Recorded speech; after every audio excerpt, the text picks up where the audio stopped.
Aconteció después de esto, que los hijos de Moab y de Amón, y con ellos algunos de los amonitas, salieron a la guerra contra Josafat. Entonces fueron e informaron a Josafat diciendo: una gran multitud viene contra ti de la otra orilla del mar. Josafat tuvo temor. Se propuso consultar al Señor e hizo pregonar ayuno en todo Judá. Se reunieron los de Judá para pedir socorro al Señor, y de todas las ciudades de Judá vinieron para buscar al Señor. Las historias son o para evitar repetirlas, o para repetirlas intencionalmente. Las primeras, evitar repetirlas por los errores cometidos y sus consecuencias negativas. Las segundas, repetirlas por las acciones correctas y los resultados positivos. Las historias malas causan vergüenza, negación y quisieran ser olvidadas. Pero las buenas historias son causa de orgullo, celebración y deseos de repetirlas.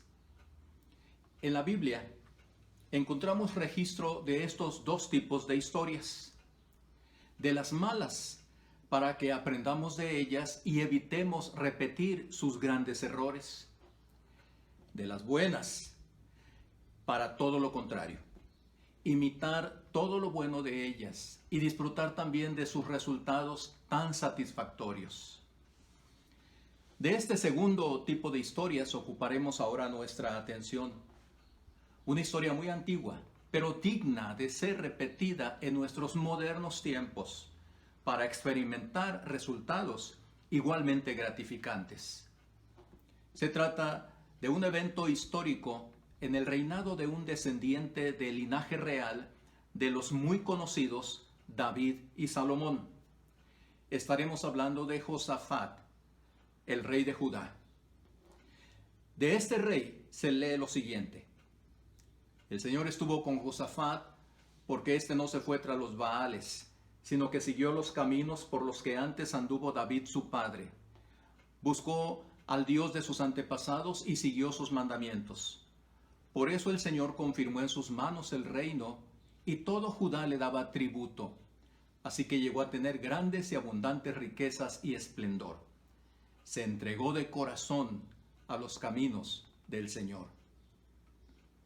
En el ámbito militar, Josafat también era cada día más poderoso, pues según el relato encontrado al final del capítulo 17 de este libro segundo de Crónicas, tenía un regimiento de más de 1,000,000 de soldados capacitados, muy valientes y fuertemente armados, de los que se dice que todos ellos estaban al servicio del rey, sin contar a los que el rey mismo había puesto en las ciudades fortificadas de todo Judá. Estamos hablando entonces de un rey muy rico y poderosísimo, equiparable a los gobernantes de las naciones más ricas y poderosas de nuestros tiempos actuales. En este pasaje de su historia hay tanto que aprender e imitar de su reacción ante una de las mayores crisis que vivió durante su reinado, y que las más altas autoridades de nuestra época moderna debieran considerar, junto con sus ciudadanos, como la principal alternativa para enfrentar crisis como la que aún estamos viviendo, y no soslayar más esa alternativa, como sistemáticamente lo hacen unos y otros, considerándola irrelevante. Así que veamos los aspectos que sí son muy importantes en este significativo pasaje histórico. Y hablamos primero de la gran crisis que vivió Josafat. En este caso se trató de la coalición de varias naciones que integraron un formidable ejército enemigo. Este ataque representaba un inmenso peligro y grave riesgo para el rey Josafat y todo su reino, pues todo lo construido durante muchos años con grandes sacrificios y esfuerzos, el desarrollo de su infraestructura, la comodidad de los habitantes, la tranquilidad de las familias, el desarrollo de la educación, la bonanza comercial, los empleos, la economía y por sobre todo la salud e integridad física, sin considerar además los aspectos lúdicos de esparcimiento como el deporte, el arte y otras distracciones. Todo ello estaba en peligro de colapsar, de venirse por los suelos en unos cuantos días ante esta crisis que le sobrevenía al rey Josafat. Por eso, ante esta terrible situación, leemos que Josafat, entonces él tuvo temor. Y tenemos que detenernos y considerar esta breve pero muy importante frase. El poderoso rey Josafat tuvo temor ante las graves noticias recibidas, pero debemos decir que este fue un temor comprensible. ¿Y cómo no lo podría ser si se daba cuenta del grave peligro que se cernía sobre todo su reino?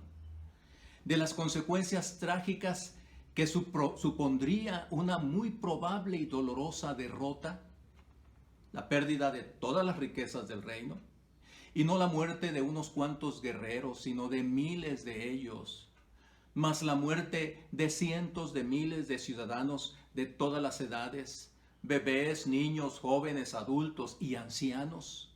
Pues como sabemos, en aquellos tiempos los vencedores arrasaban con los pueblos conquistados, dejando solo destrucción, miseria, hambre y enfermedades en los muy pocos sobrevivientes. Claro que era un temor justificado el de Josafat, como es justificado el temor que sentimos muchos cuando nos enfrentamos a situaciones muy graves que nos parecen imposibles de solucionar. Y es aquí en donde puntualizamos con mucho énfasis en la ejemplar reacción inmediata de Josafat al enfocarse en el primer gran recurso ante la crisis. Leámoslo directamente de la Escritura. Josafat se dispuso a consultar al Señor y ordenó que todos en Judá ayunaran. En todas las ciudades de Judá la gente se reunió para pedir la ayuda del Señor. Todo Judá estaba de pie delante del Señor con sus mujeres y sus hijos. Sí, el primer gran recurso que tenemos ante cualquier tipo de crisis, máxime si se trata de una muy grande, invariablemente es clamar al Señor que todo lo ve y que todo lo puede, al Creador del universo entero, para el que no hay ninguna cosa imposible de hacer y resolver. Caer sobre nuestras rodillas y en un clamor universal que incluye aún a nuestros niños más pequeños, a quienes también debemos hacer conscientes de nuestra gran necesidad de Dios y su intervención sobrenatural para que venga nuestro auxilio. Qué gran enseñanza podremos inculcar a nuestros niños sobre la realidad de Dios y su relevancia en nuestra vida entera, y no solo en el círculo reducido de nuestras celebraciones culticas dominicales. Sí, esta es la inicial gran enseñanza de esta historia, y que debemos repetir también nosotros, que nuestro primer gran recurso para enfrentar cualquier tipo de crisis es elevar inmediatamente nuestra mirada a los cielos y buscar afanosamente el rostro de nuestro Dios, suplicando su favor primero y antes de empezar a considerar los recursos que también Él ha dispuesto a nuestro alrededor. La segunda gran enseñanza a aprender e imitar de este poderoso rey Josafat en medio de la crisis es la declaración de insuficiencia propia y su total dependencia de Dios. En el clamor de su oración, Josafat dice abiertamente: nosotros no tenemos la fuerza suficiente para enfrentar a ese gran ejército que viene a atacarnos. No sabemos qué hacer y por eso volvemos a ti nuestra mirada. Señor y Dios de nuestros padres, tú eres Dios en los cielos y dominas sobre todos los reinos de las naciones. En tus manos están la fuerza y el poder. No hay quien pueda oponerse a ti. Recordemos que Josafat tenía un gran reino, con una gran cantidad de recursos materiales y, como ya lo mencionamos, un poderoso ejército de soldados fieles y valientes, con estrategas experimentados en el combate. Y por el relato leído en los capítulos previos, también tenía el favor de otras naciones que seguramente estaban listas para acudir en su apoyo en el momento que él lo solicitara. Josafat podría haber armado también una coalición similar o quizás más poderosa que la que venía en su contra, pero no fue esta su primera intención. No depositó su confianza en su gran ejército, ni pensó en solicitar el apoyo de los pueblos amigos. ¿Qué fue lo primero que hizo? Se humilló delante de Dios. Le declaró públicamente su insuficiencia para enfrentar exitosamente la crisis y dejó en claro que sin la intervención del Señor no lograría la victoria. ¡Qué gran ejemplo de un hombre tan poderoso! ¿Cuánto necesitamos de este tipo de hombres y mujeres que reconozcan ante propios y extraños que de nada sirven sus recursos, por grandes y sofisticados que sean, para resolver sus conflictos, tribulaciones y grandes crisis, si no se solicita que la poderosa mano de Dios intervenga en su favor? Una tercera gran lección que debemos aprender es que el único resultado a tal humillación delante de Dios y el reconocimiento de su indispensable ayuda es la gran respuesta de Dios. Él le dice a Josafat que intervendrá para salvarlos sin que ellos tengan que hacer nada para intervenir. Así lo leemos en esta historia. Escúchenme ustedes, habitantes de Judá y de Jerusalén, y escúchame tú, rey Josafat. El Señor les dice: no tengan miedo ni se amedrenten al ver esta gran multitud, porque esta batalla no la libran ustedes, sino Dios. Ustedes no tienen por qué pelear. Simplemente quédense quietos y contemplen cómo el Señor los va a salvar. Judá y Jerusalén, no tengan miedo, ni se desanimen. ¿Qué respuesta de Dios? Podemos imaginar la sensación de alivio, de descanso, consuelo y ánimo renovado en Josafat y en todo el pueblo al escuchar esta respuesta. Así es Dios con los que lo honran, depositando toda su confianza en su perfecto y poderoso amor y ponen su mirada en Él antes que en cualquier otra cosa. Y entonces, lo primero que Dios pone en el corazón angustiado de quien lo busca es una profunda y maravillosa paz, despejando la angustia provocada por la incertidumbre y el temor. Debemos decir que la orden del Señor de esténse quietos no implicaba, sin embargo, inacción, cruzarse de brazos y no hacer nada. Pues vemos que Dios mismo les dice que se preparen para enfrentar al ejército enemigo. Leemos también que Josafat ordenó a su ejército madrugar para ir a la batalla. No, estar quietos habla de estar completamente confiados y descansar en el Señor y su promesa de liberación mientras se hace lo que se tenga que hacer. Estar quietos habla de estar seguros en su intervención sobrenatural cuando parece que no hay salvación. El relato de la acción del Señor, de cómo intervino y acabó con los enemigos de su pueblo, es impresionante. Leámoslo. El Señor puso contra los amonitas y moabitas y contra los del monte de Seir las emboscadas que ellos mismos habían tendido contra Judá, y acabaron matándose los unos a los otros. Se volvieron contra sus propios compañeros y los atacaron hasta destruirlos. Cuando los de Judá llegaron a la torre del desierto, dirigieron la mirada hacia el gran ejército y solo vieron cadáveres tendidos en el campo, pues ninguno de ellos había escapado con vida. ¿Sí? El ejército de Josafat llegó al campo de batalla, pero solo para maravillarse de la intervención de Dios y la derrota grande del enemigo, sin que ellos tuvieran que haber sacado una sola espada. Cuando Dios sale en defensa de los que le invocan con todo el corazón y depositan toda su confianza y seguridad en Él, siempre hace un trabajo perfecto. Qué historia tan impactante y emocionante hasta aquí. Pero debo decirles que hay un elemento más inmerso en esta narración y que por ningún motivo podemos dejar de mencionar. Antes, durante y después de la crisis, Dios debe ser adorado. Esta es una última enseñanza en esta singular historia.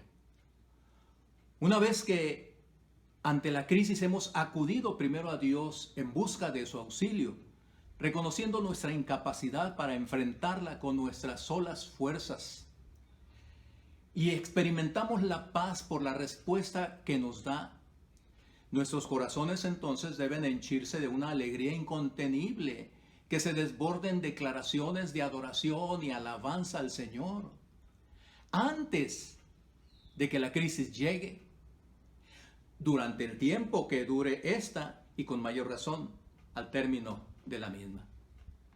Este es el testimonio que Josafat y el pueblo nos han dejado para imitarlo. Antes de que la crisis estallara y después de oír la respuesta del Señor, leemos lo siguiente. Entonces Josafat se inclinó de cara al suelo, lo mismo que todos los de Judá y los habitantes de Jerusalén. Se postraron delante del Señor y lo adoraron. Luego se levantaron los levitas, coatitas y coreitas y a gran voz alabaron al Señor y Dios de Israel. Esta adoración inició antes de que la crisis comenzara. Pero también leemos que al estallar la crisis y todo el tiempo que duró esta, Josafat nombró a algunos para que, ataviados con sus vestiduras sagradas, cantaran alabanzas al Señor mientras el ejército salía con sus armas y decían, demos gloria al Señor porque su misericordia es eterna. Cuando los cantos de alabanza comenzaron a escucharse, el Señor puso contra los amonitas y moabitas y contra los del monte de Seir las emboscadas que ellos mismos habían tendido contra Judá. ¡Qué espectáculo! El pueblo alabando fuertemente al Señor, mientras Él confundía al enemigo para su propia destrucción.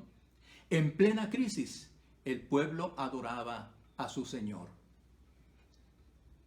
¡Qué vergüenza debemos sentir nosotros, los cristianos, que en la crisis, en lugar de alabar a Dios, ocupamos el tiempo para lamentar la situación que estamos viviendo, cuando nuestra mirada se concentra mucho más en la crisis que en el Señor que puede terminarla?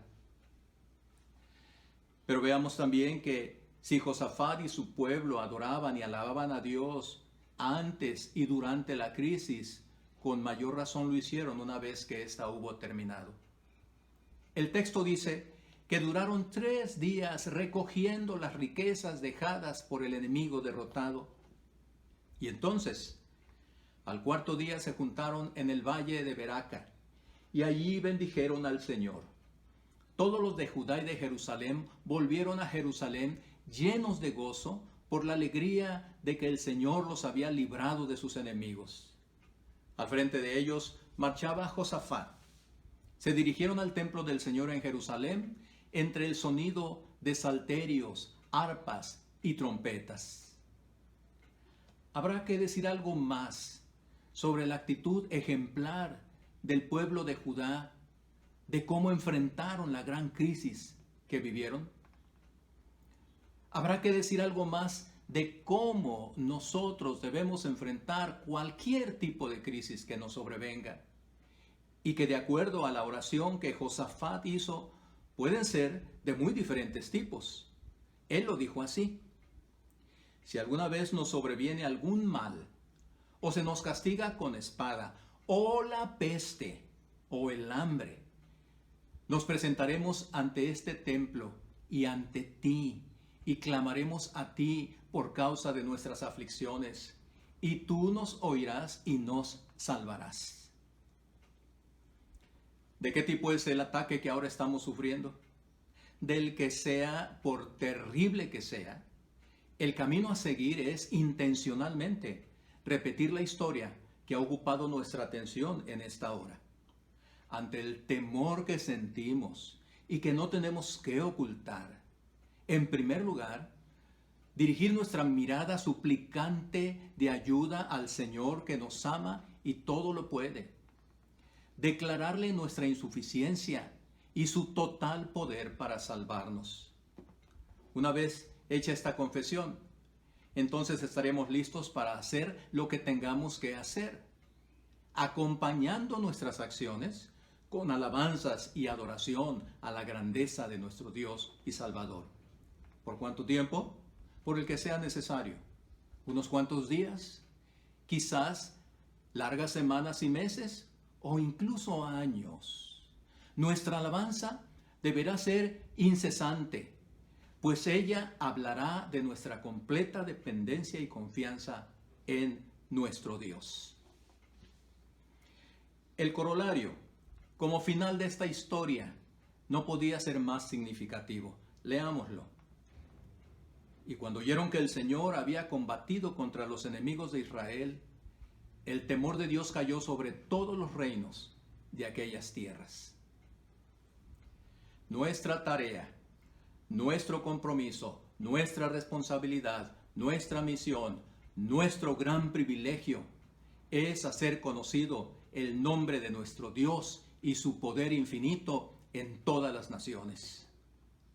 Y una forma de hacerlo es viviendo nosotros también historias de confianza y seguridad en Él cuando se presentan las crisis de la vida, como la historia que hemos visto.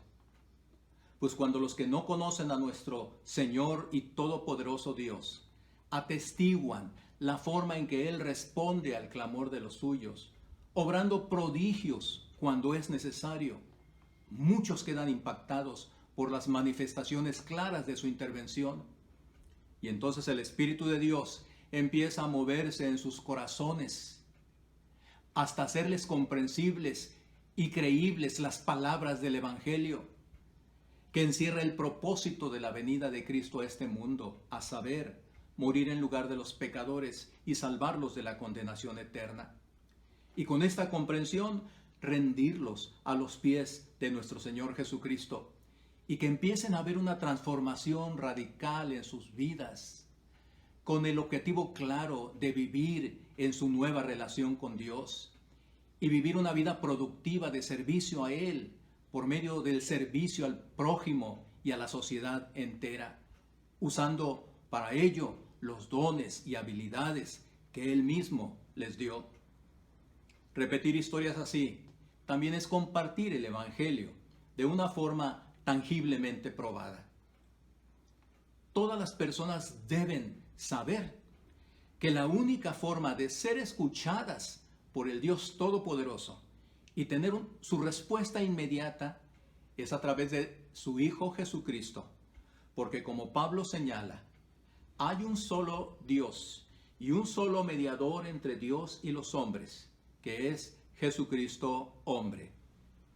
Y el propio Señor Jesús lo dejó en claro al decir: yo soy el camino, la verdad y la vida.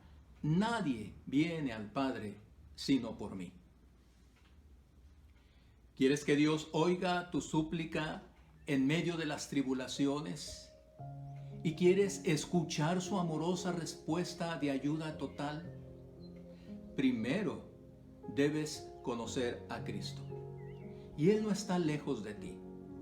Lo puedes hallar en las Sagradas Escrituras, la palabra de Dios, la Biblia, pero también a tu alrededor, por medio de personas que tú conoces y que ellas lo conocen muy bien a Él. Estas personas también te lo pueden presentar. Y al repetir esta historia, el final también será para nosotros. Así el reinado de Josafat tuvo paz, porque su Dios le dio paz por todas partes. Que Dios nos bendiga a todos.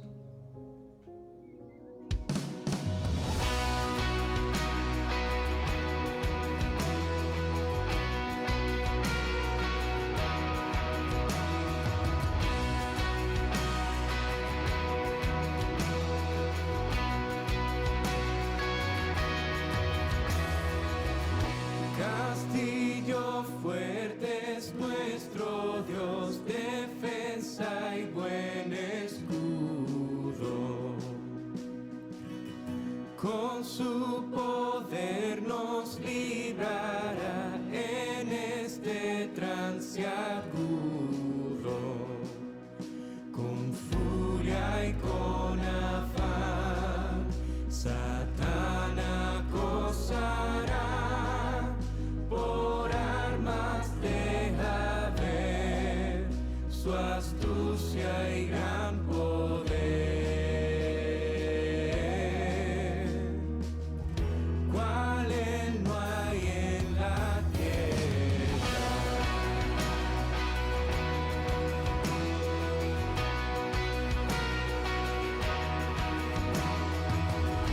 Nuestro valor es nada, aquí con él todo es perdido. Mas por nosotros luchará, de Dios el escogido. Es nuestro Rey Jesús, el que venció en la cruz, Señor y Salvador, y siendo el solo Dios, Él triunfa en la batalla.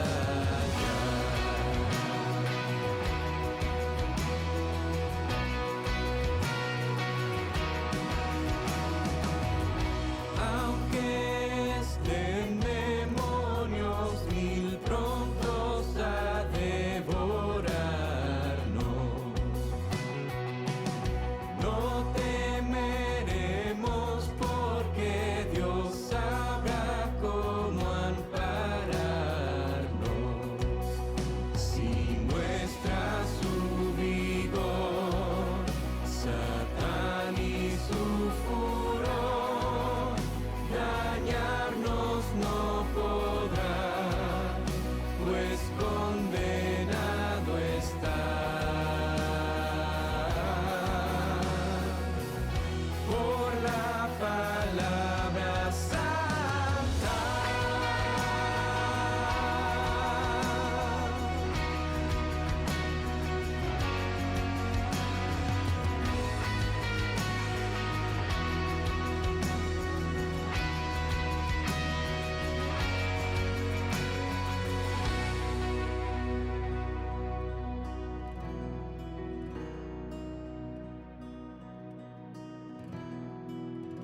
Esa palabra del Señor que el mundo no apetece. Por el Espíritu de Dios muy firme permanece. Nos pueden despojar de bien